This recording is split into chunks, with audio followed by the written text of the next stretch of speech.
Well, thanks. I feel so welcome. I wanted to take some time to introduce myself because I realized I haven't been here in a very long time. Oh, there's some weird misting noise. I thought it was my water bottle speaking. I am squirrel brain and I'm nervous, so give me some grace. But I wanted to take some time to just introduce myself. I haven't spoke here since last September. So it's been a while, and it's a big group tonight. So yeah, anyways, my name is Zaina, and I've been going to Crossroads for about 3 years. I was saved when I was 18, and for a lot of junior high and high school, in my high school years, I was kind of hanging out with the wrong group of people, people who weren't making the wisest decisions.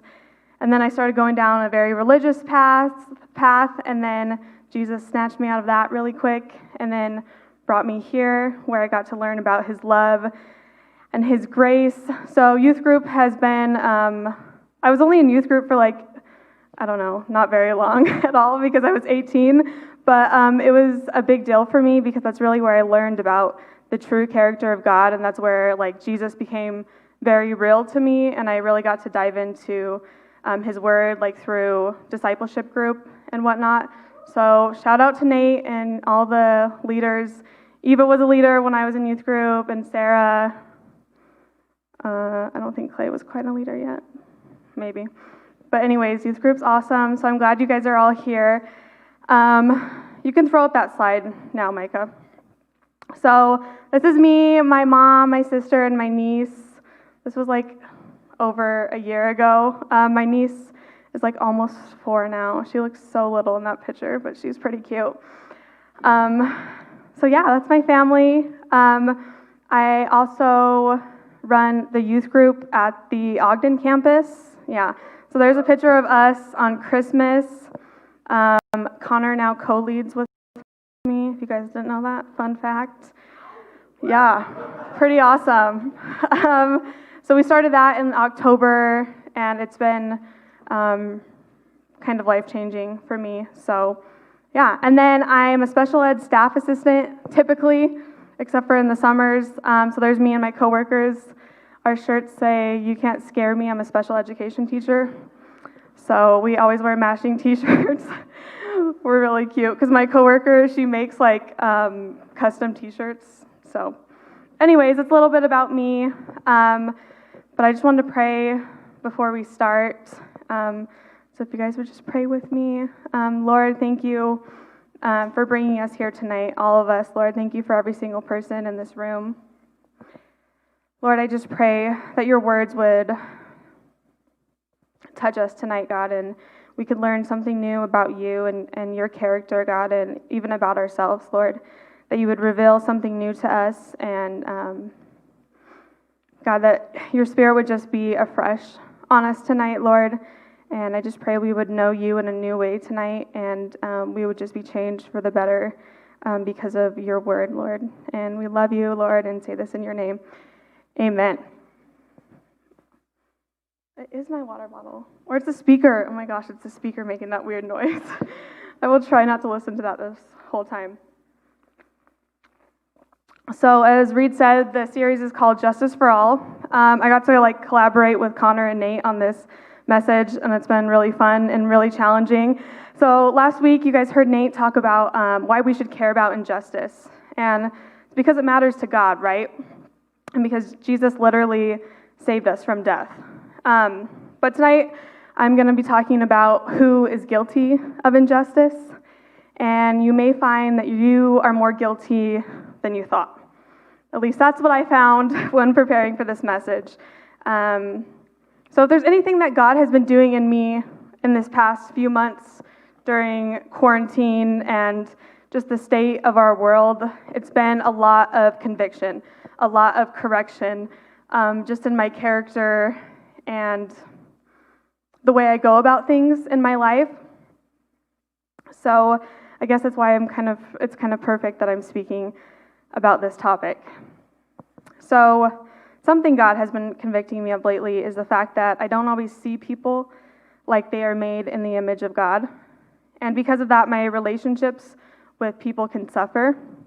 So Growing up, my sister and I, as you saw in that picture, she's older than me. She's 24, I think. Yep, she's 24.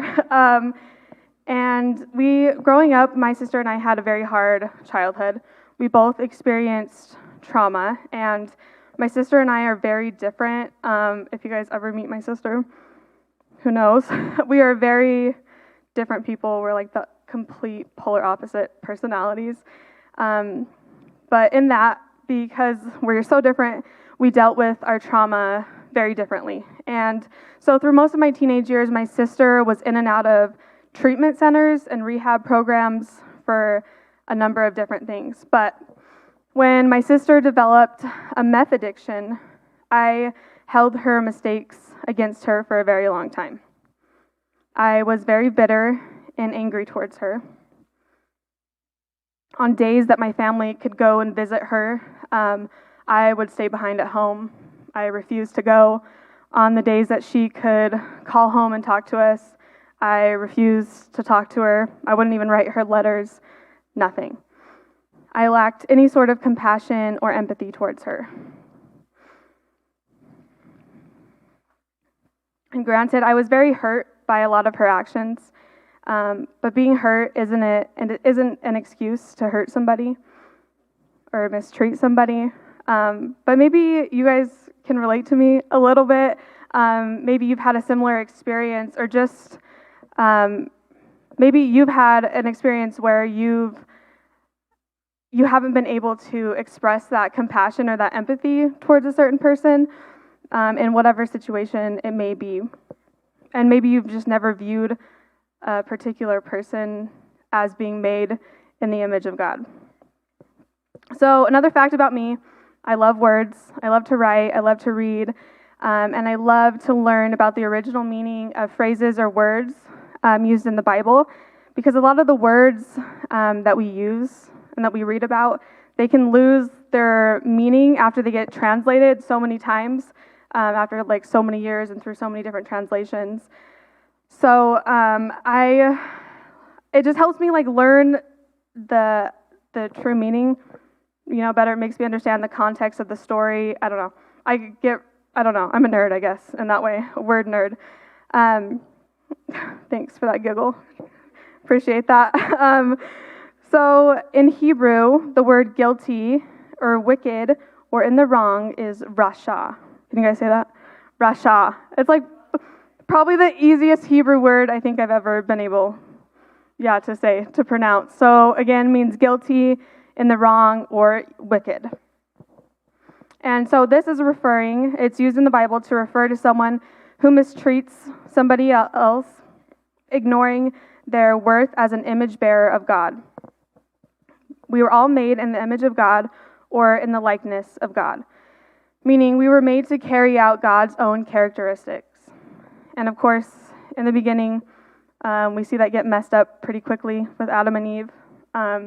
But in Genesis, we see that God says that very quickly, that he has made man in his own image. But that has always been God's original intent for every single person that he has created, that we would be image bearers of him, that we would carry out and act on his own characteristics. Sorry, I'm really parched, you guys. But simply put, injustice is being in violation of God's own characteristics. I'm going to say that again so you can comprehend that. Simply put, injustice is being in violation of God's own characteristics. Injustice in my mind has always seemed so much bigger than that. I guess for me, like when I think of injustice, I think of people who kill other people or cheat or steal or are big liars, stuff like that. Like that to me has kind of been how I viewed injustice. We all have a mental list of how we think people should and shouldn't act, right? Can we all agree on that? We all have a list of how people should live their lives, how you should dress. The list goes on and on. And when it doesn't look our way, we can get a little judgmental or a lot of judgmental. I'm going to ask you guys some questions. Don't answer them out loud. Just think back to a time. When have you looked at someone who was homeless and forgot that they were made in the image of God?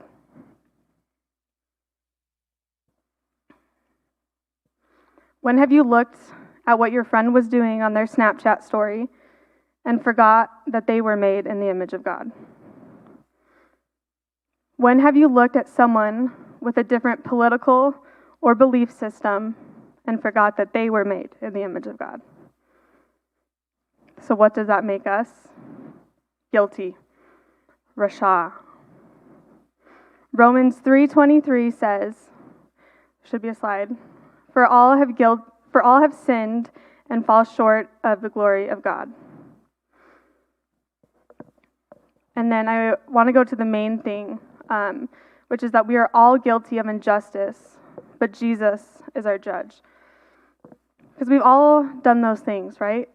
All those questions I asked you guys, we forget that people who look and live differently than us were made by God and in His character.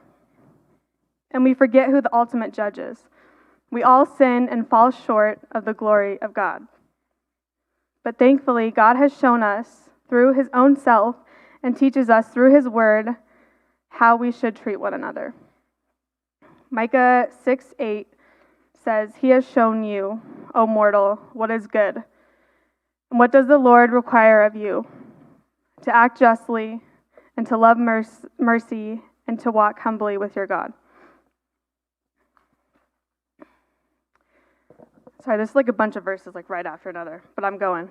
And there's just a perfect example, I think, of this verse of what in Micah is talking about with Jesus. So we're going to go into that in John 8, verse 1 through 11. Jesus returned to the Mount of Olives,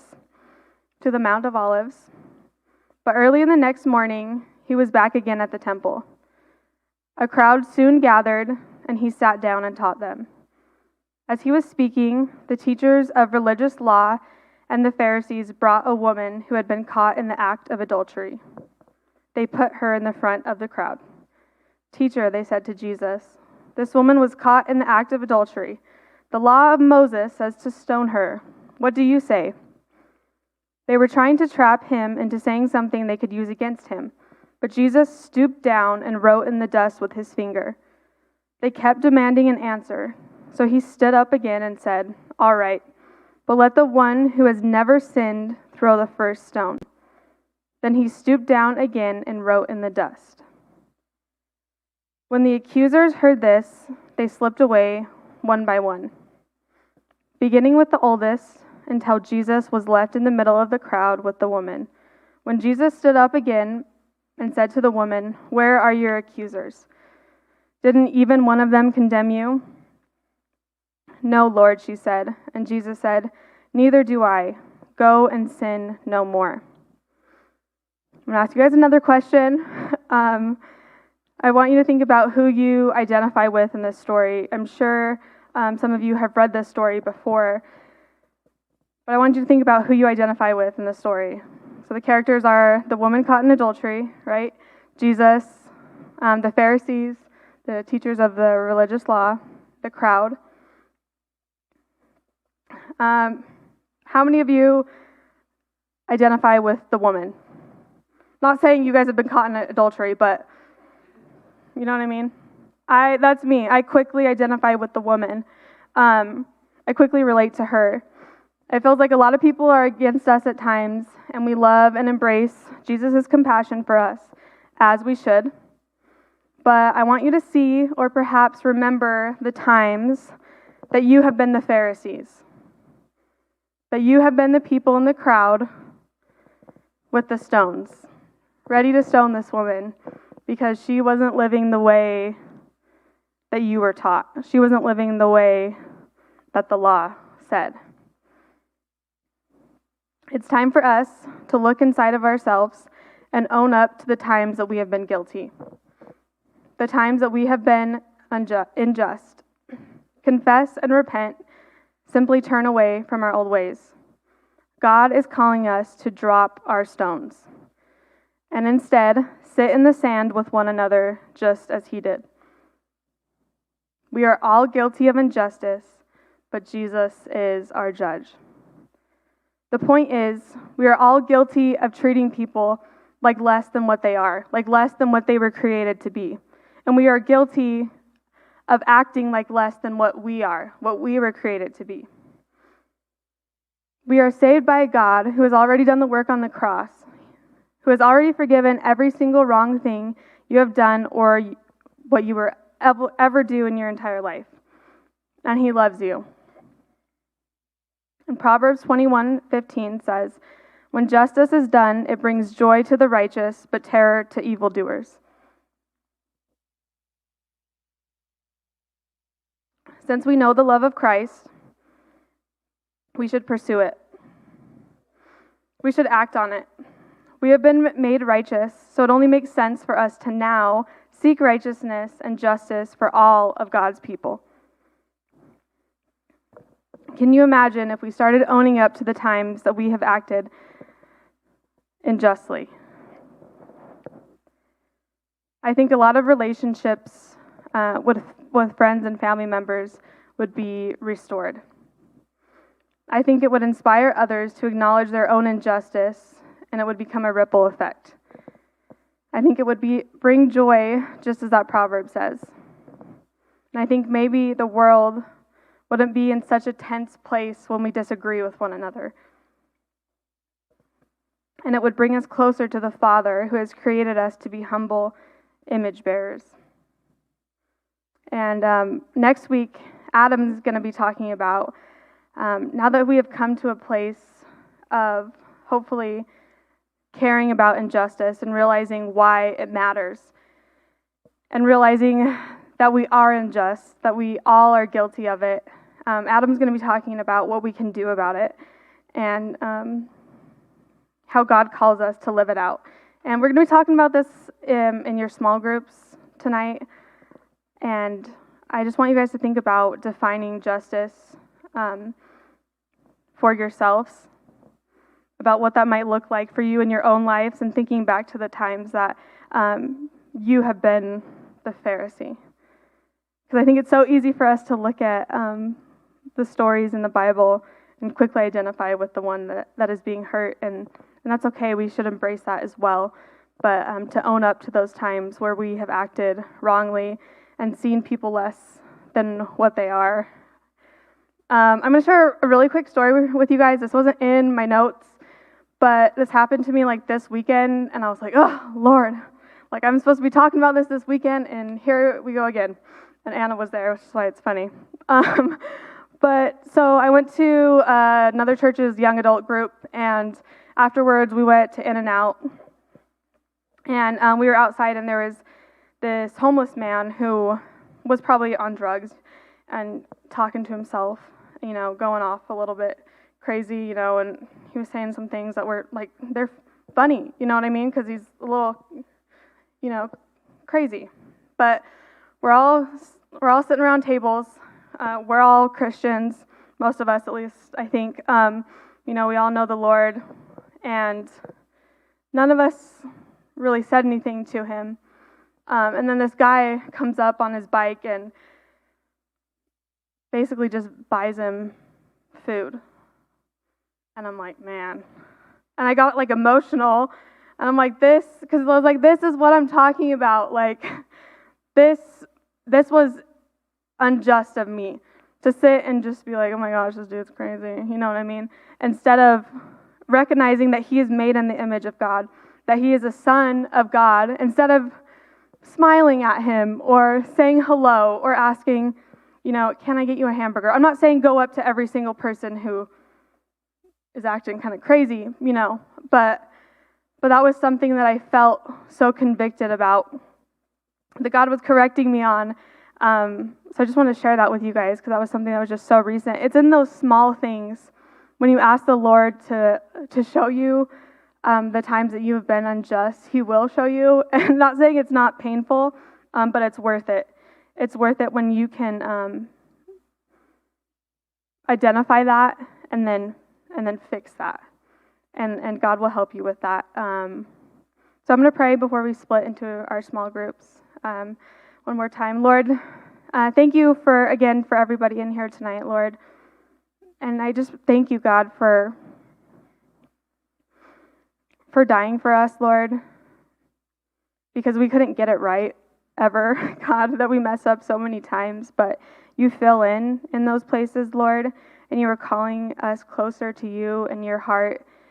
And Lord, I just pray that our eyes could be open to seeing all of your children in a closer view of how you see them, Lord. I pray that our eyes would be open to all the times, maybe not all, because that would be a little overwhelming. Some of the times that we have been guilty, Lord, and that we can own up to those and realize our faults in that, Lord, and move on from there and recognize the next time immediately that we act that way, and that we can love others just as you did, Lord. And I thank you that you are changing each and every single one of us, Lord, and that you're drawing us closer to you. And yeah, Lord, I just pray over all of our weeks that we could have a good summer and be surrounded by